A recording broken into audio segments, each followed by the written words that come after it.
It's a pleasure to be with you. I am Joshua Houston, Advocacy Director for Texas Impact. And let's begin in December of 1873. The Texas Capitol was the site of an armed standoff over a contested election. The incumbent Republican governor, Edmund J. Davis, lost his reelection bid to Democrat Richard Koch. It wasn't all that close, but both sides accused the other of fraud and intimidation. Lawsuits were filed, and a man in Houston was even accused of voting twice. The Texas Supreme Court stepped in and invalidated the entire election based on the placement of a semicolon in the then operative Texas Constitution of 1869.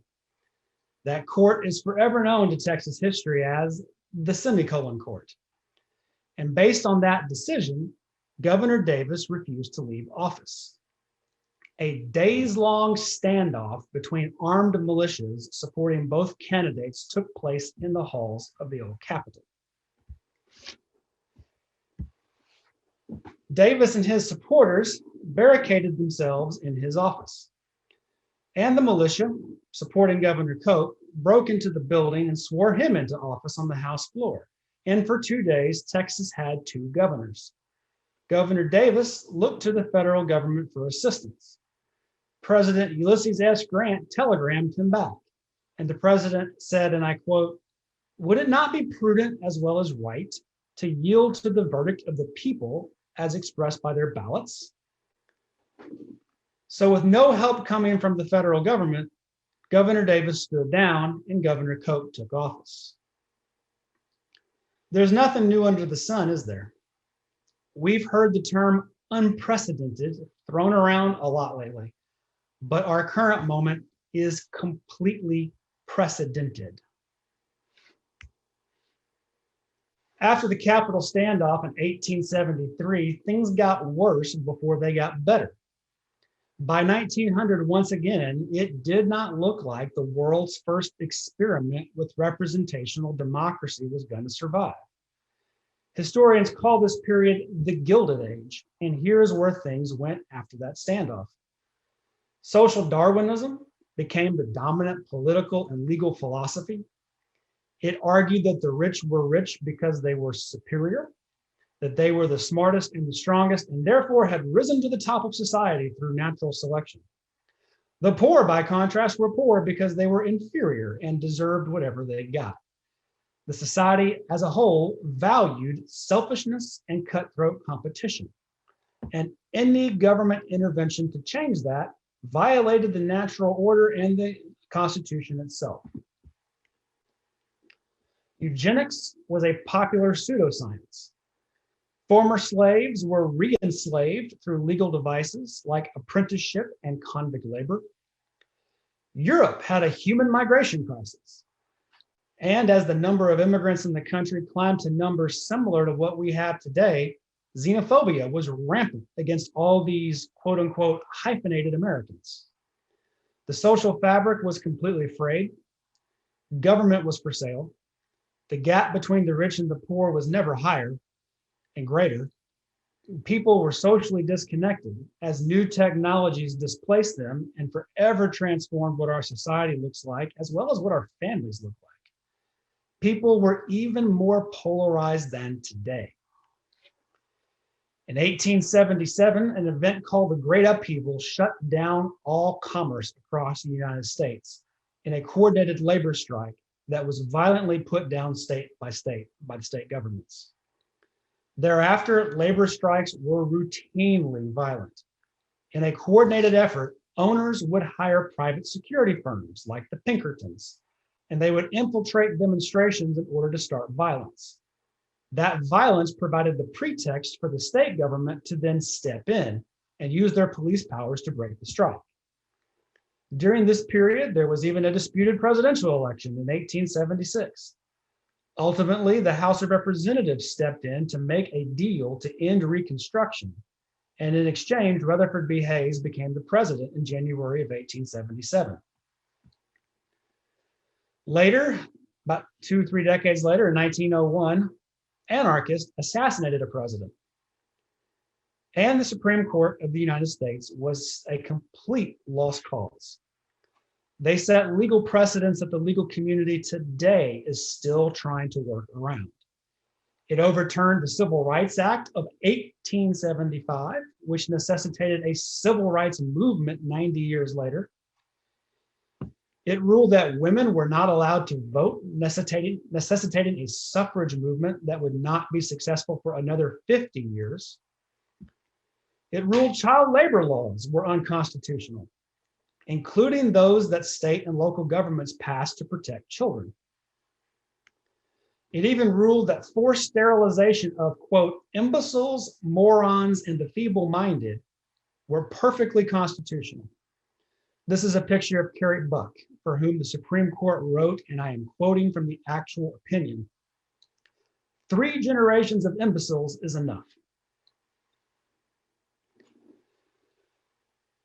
By contrast, historians call the Reform period the Progressive era. There is no New Deal to get us out of the Depression in the 1930s. There is no Great Society or Civil Rights Movement in the 1960s, but for the work they did in this era. So nowadays, progressive gets thrown around a lot, to the point it's almost lost its meaning. Here's what it actually means, and here's how I'm going to be using it. Progressivism is the compelling desire to reverse the downward drift of our nation, and a belief in the power of ordinary citizens to do so. And that is exactly what happened. So let's spend the rest of our time today talking about how they did it. And I'm going to break it down in 7 steps. Step 1, they voted. Step 2, they served the institutions of democracy. Step 3, they associated. Step 4, they formed communities after their communities had been disrupted and changed. Step 5, they evangelized. And what I mean is they built a big tent. Step 6, they were incremental and accepted something rather than nothing. Step 7, they were persistent. There was no one party, no policy, no one platform. They pulled the nation off the track to disintegration because countless citizens engaged in a myriad of tiny little ways in their own spheres of influence. It was not inevitable. It was more like a religious awakening. And it's why you own the Methodist building across the street from the Capitol and next door to the Supreme Court. Talk about some prime real estate. Ordinary citizens doubled down on their commitment to our democratic institutions. And they figured out that national leadership comes after sustained, widespread citizen engagement, not before. They built issue-based grassroots organizations at the national, state, and local levels. They injected their issues into the primaries of both parties. They lobbied those local and state elected officials, and then they voted every single time. Lather, rinse, repeat. So let's go to step 1. Vote. We want to start with some really good news. In 2020, for the first time in Texas history, a majority of the voting age population turned out to vote. I want to pause and let's think about that for a second. Before 1970, the Voting Rights Act of 1965 was not fully implemented. And before the 19th Amendment, only half the population got to vote. The other half was excluded based on their gender. So you really can't count anything before 1970. And in 2020, for the very first time, we hit 52%. That's the good news. Here's the bad news. 48%, by contrast, or nearly half of Texas's voting age population, still did not bother to vote. 1 in 5 are not registered. And next year in 2020, We can hope that we hit 2 and 5 or 42% like we did in 2018, but it's usually more like 1 and 4 or 25% of the state that turns out in a midterm year. But November isn't even the election that 95% of the Texas legislature is the most worried about. 95% of the legislators in the Texas legislature are effectively elected in the March primaries in both parties. And while it's getting better means 13% of the voting age population are currently participating on average in primaries. Now it's better because at the beginning of the decade, it was even lower. It was 10% that were voting. And if it goes to a runoff, you end up with about 5% of the state participating. So 2 notable recent runoffs that are worth spending some time talking about. In 2012, 650,000 Texans voted for Senator Ted Cruz to go to the U.S. Senate. That's roughly 3% of the voting age population in the state. In 2014, it was less. 450,000 Texans voted for Lieutenant Governor Dan Patrick, or about 2.5% of the voting age population. There are less than 1 million super voters that are controlling Texas right now because they are super committed. Voting is the bare minimum you can do to preserve democracy. If you do not vote, you matter to God, but you do not matter to the Texas legislature. And the time to get started on 2022 is right now. A voter registration drive you think about in September of 2022 is too late.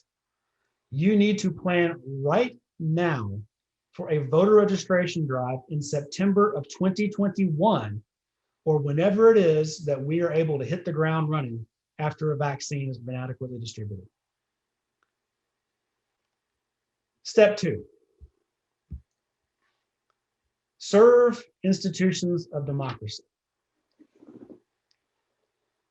Now, normally we're not supposed to talk about the F word. That's what all the messaging consultants tell us. Don't use the word fraud. But we're going to pause here for a little bit because y'all are a different group. And I want y'all to have the information you need. There was zero systemic or significant fraud that in any way affected the outcome of the 2020 election. Period. Anything to the contrary is just not true. Don't take our word for it. Take the word of 60 federal judges, different federal judges. Now, why do I say systemic? Because in all of Pennsylvania, where millions of ballots were cast, there were 3 cases of voter fraud. 3, all supporters of the outgoing administration. So you may have seen that our lieutenant governor has put up a bounty of $1 million for people to come forward with cases of voter fraud. Well, the lieutenant governor of Pennsylvania took him up on that offer and has come forward with these 3 cases. And now he wants to get paid. And he's been trolling Dan Patrick on Twitter for months now. And there are even t-shirts with the hashtag, "Where's our money?" And if you don't want to believe him because he's a Democrat, fine, that's whatever.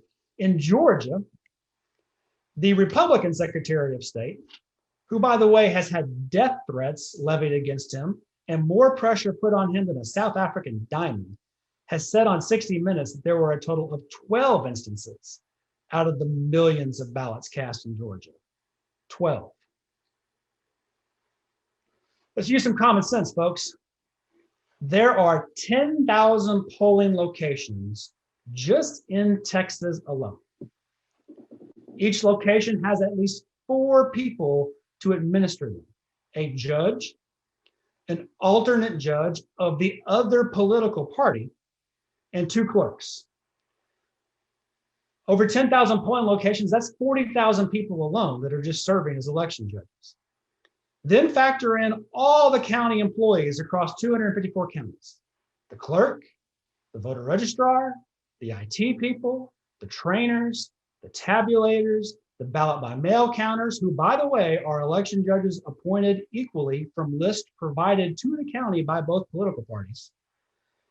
And oh, by the way, the county sheriff has personnel present at the vote counting centers. And then you have the partisan poll watchers appointed by the counties, which should not be confused with the nonpartisan, nonprofit poll monitors. Am I right, Scott? And then you have the Secretary of State and all those employees that are monitoring and watching the counties. And then after Election Day, you have the canvass, which is spot checking and auditing the election results. Yeah, that many people, that many unrelated eyes watching the process all along somehow missed some secret conspiracy that some guy who writes a blog post on a website found out about? Horse hockey. And if you still must see to believe, then go down to your county and be an election judge. Actually serve your county before spreading baseless beliefs that are undermining your country.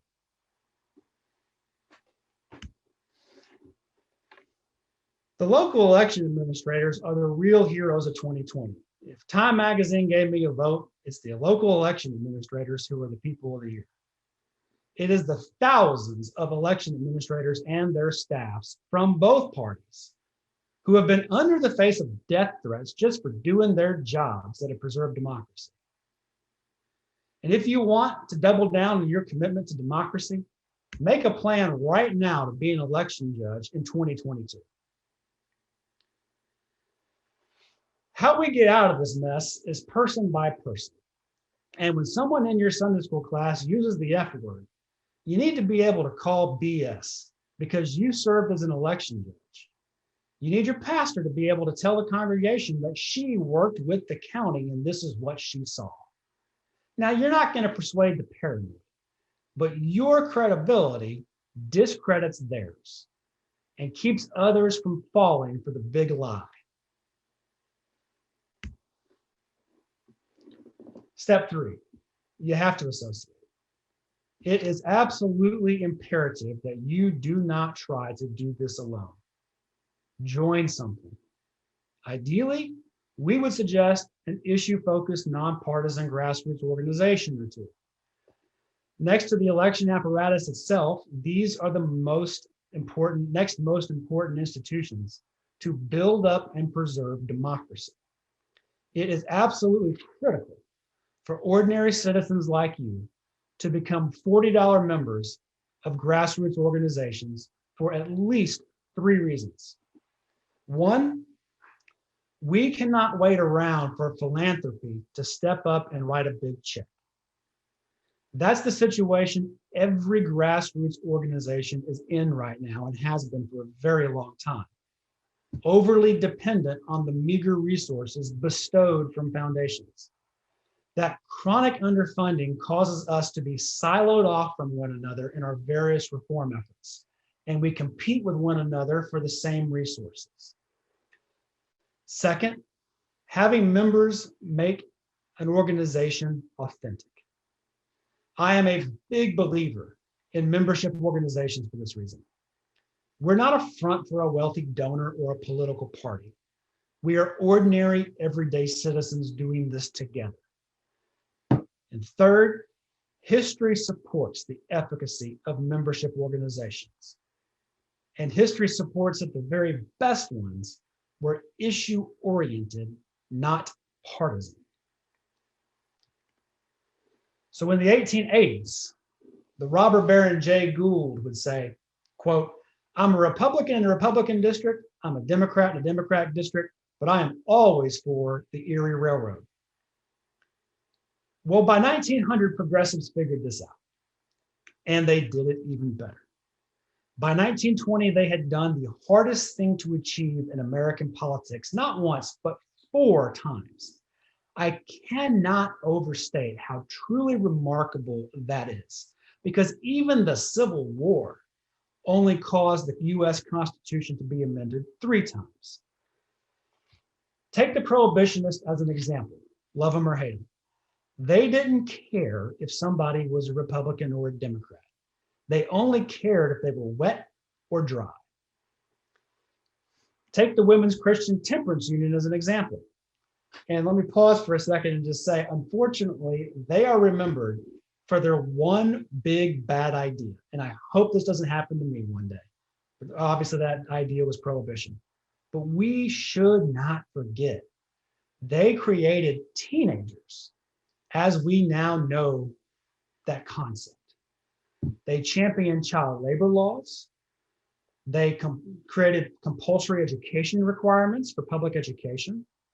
They created age of consent laws so that teenage girls at 14 weren't married off. And they created high schools as we know them for both genders. There is no Beatles Mania in the 1960s, but for the work done by the Women's Christian Temperance. There's a reason that both political parties had progressive wings. Teddy Roosevelt was a progressive Republican, and Woodrow Wilson was a progressive Democrat. Progressives had a power that those with money for campaigns don't have.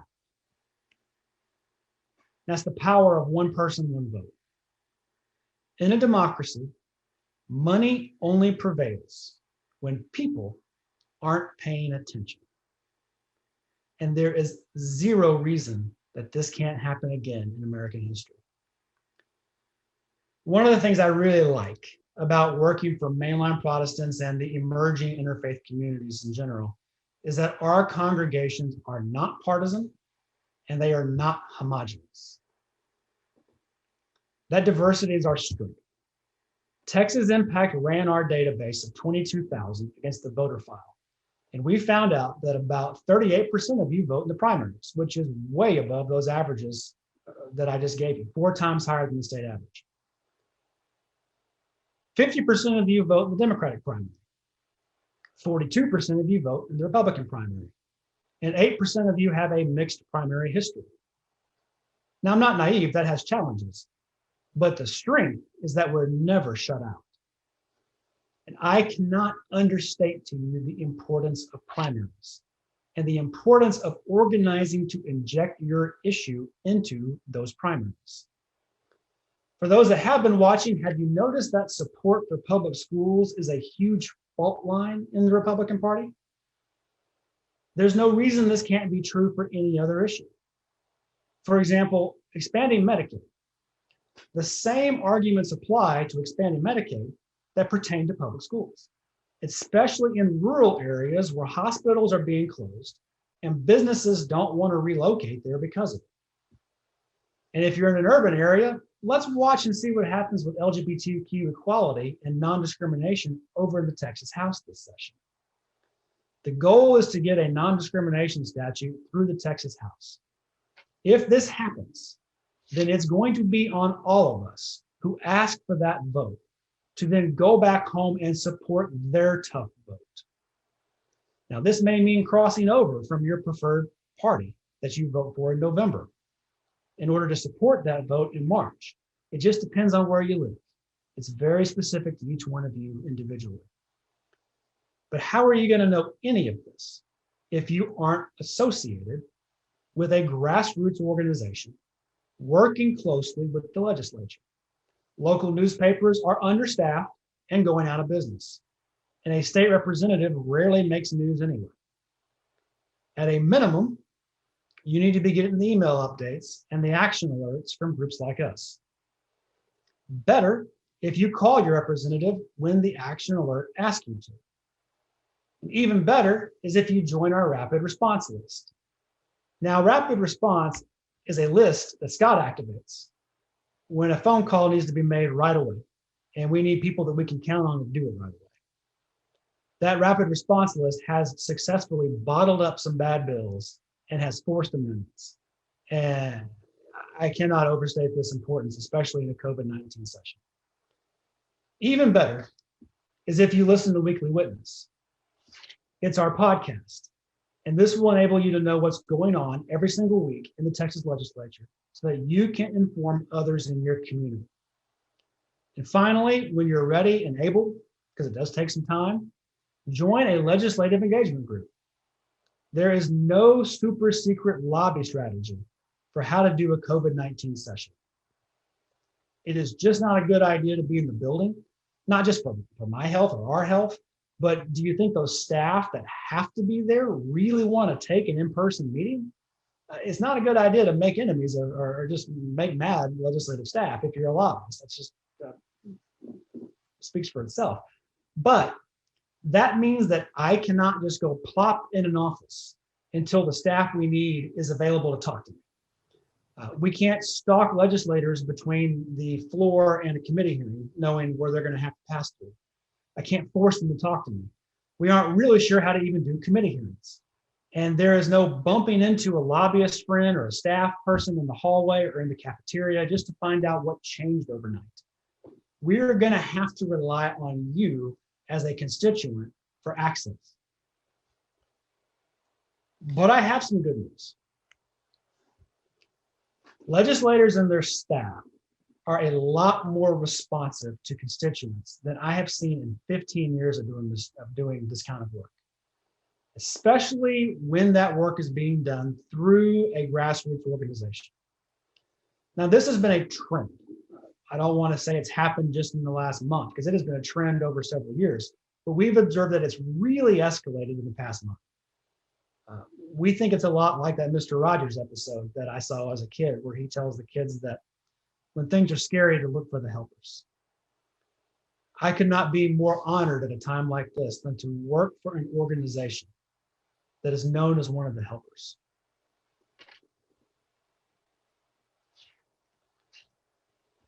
Step 4, community. The way the progressive era Americans pulled themselves out of the Gilded Age was town by town, county by county, then state by state. It came from the bottom up. Do you like having your trash picked up? Do you like having indoor plumbing? Do you like the appliances made possible through electricity coming to your house? Do you like knowing the wiring in your house is not going to burn your house down because there's a building code regulating that kind of thing? Do you like that there's high schools?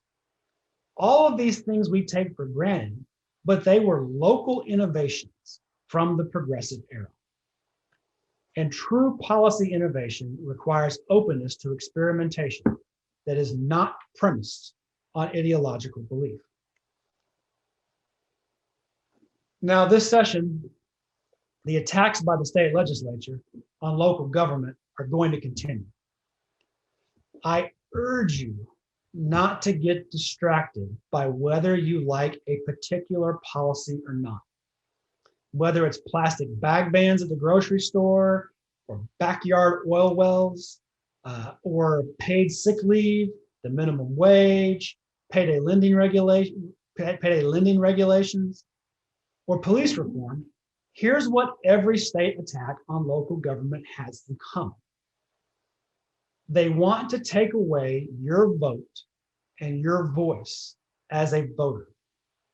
That's not the American way. If we do not allow for policy innovation at a local level, then a policy's efficacy or failure will not be proven.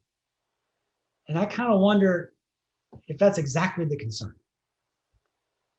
100 years ago, locals voted to raise their own taxes to expand education for what we now call high school kids. The result was a huge economic return on investment, and the idea spread like wildfire across the United States. America outcompeted other nations economically because of it. And despite the robber barons howling about liberty of contract and the right to work, it turns out that having kids in high school instead of the factory was actually good for business. But now, once again, modern day robber barons are focused on themselves. You can almost hear them through the cigar smoke saying, man, what new ideas might these locals dream up next that I don't want to pay for? Wouldn't America be a better place if we all just paid for private schools of our own choosing? And we don't need to regulate home builders. we should just all take personal responsibility for our own electrical wiring in our households. And we should just let the market decide whose mystery meat at the grocery store is the least likely to give you salmonella. We better preempt those local voters before they get any new ideas. We've tried this idea before. It failed. It was the Gilded Age, and it nearly tore apart the nation at the beginning of the 20th century.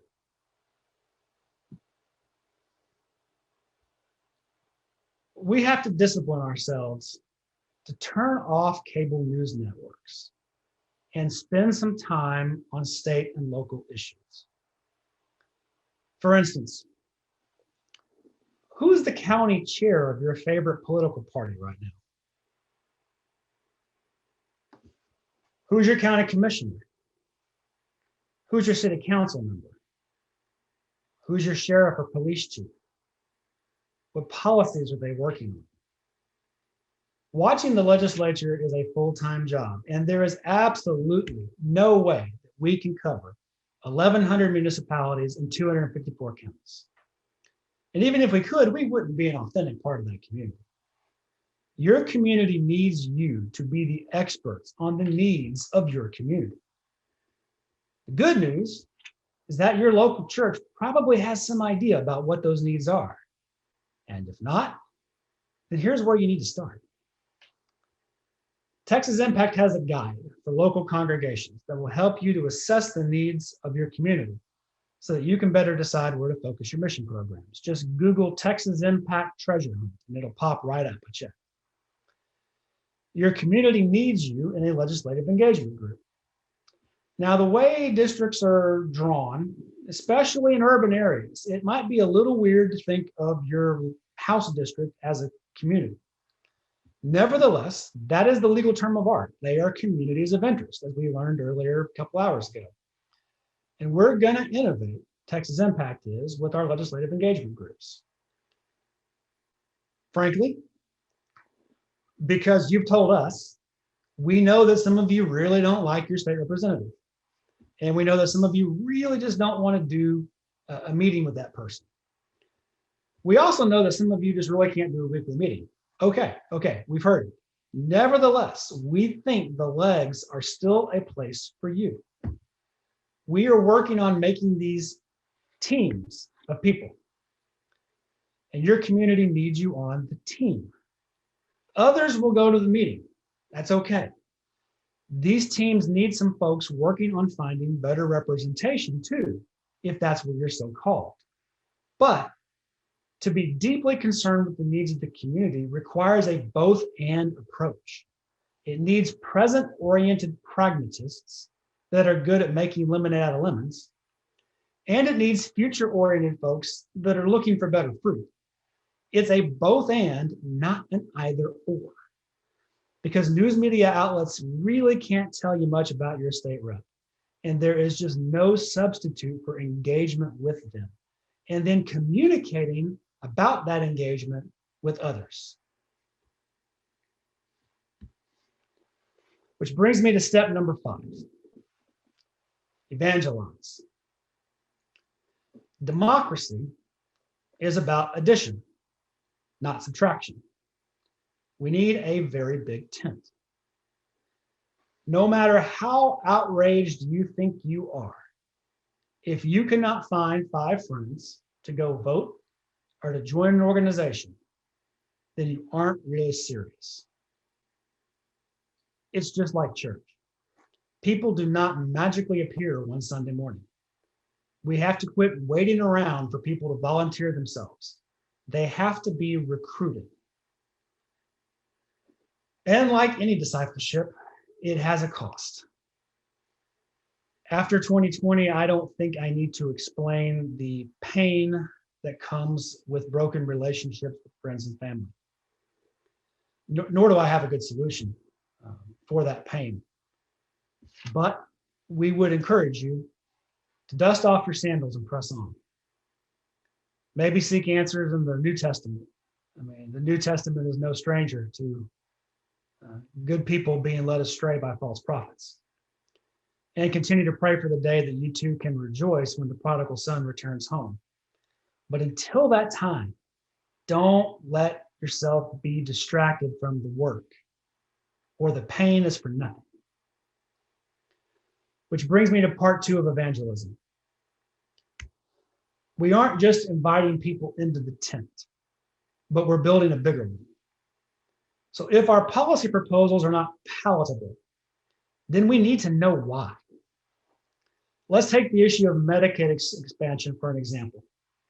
If our talking points are trying to pull on the heartstrings by focusing on all the uninsured children, and our friends privately say, Josh, I care about children too, but that's off-putting and preaching. It's not helping because we also have to balance the state budget.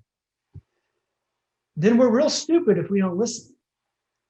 And we just keep talking to those we've already converted.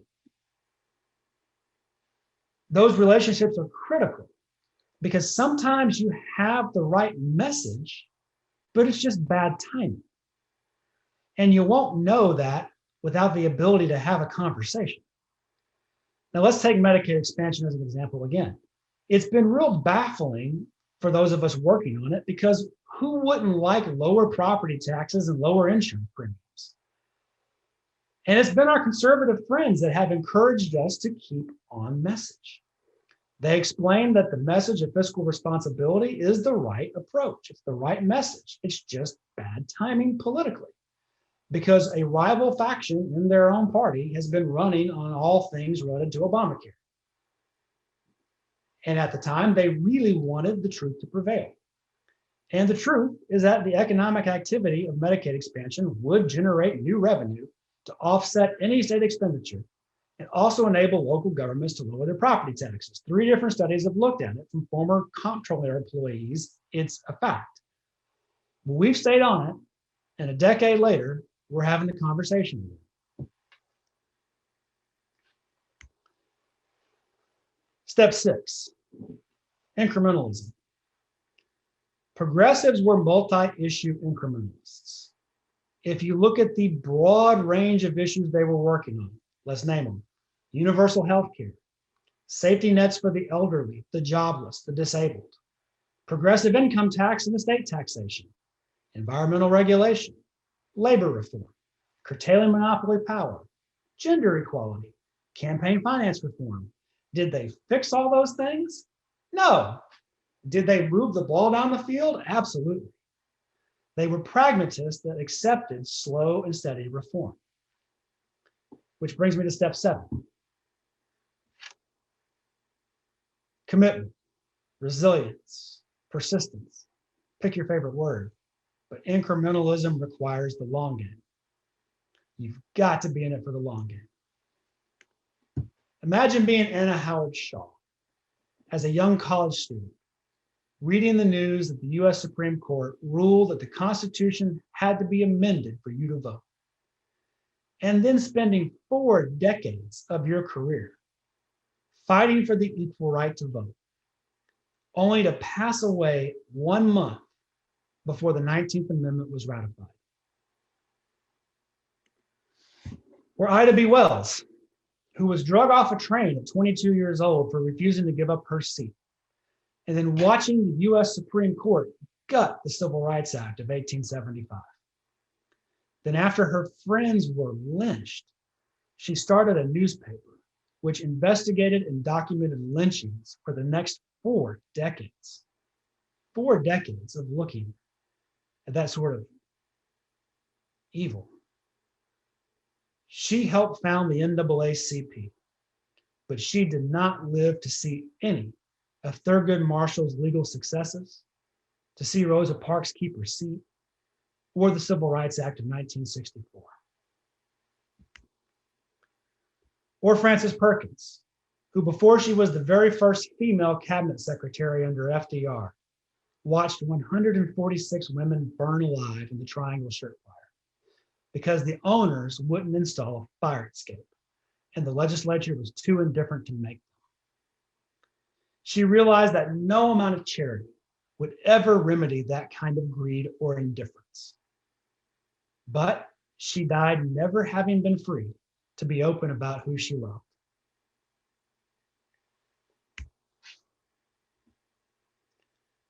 12 years ago, we brought forth from this continent a new nation, conceived in liberty and dedicated to the proposition that all humans are created equal.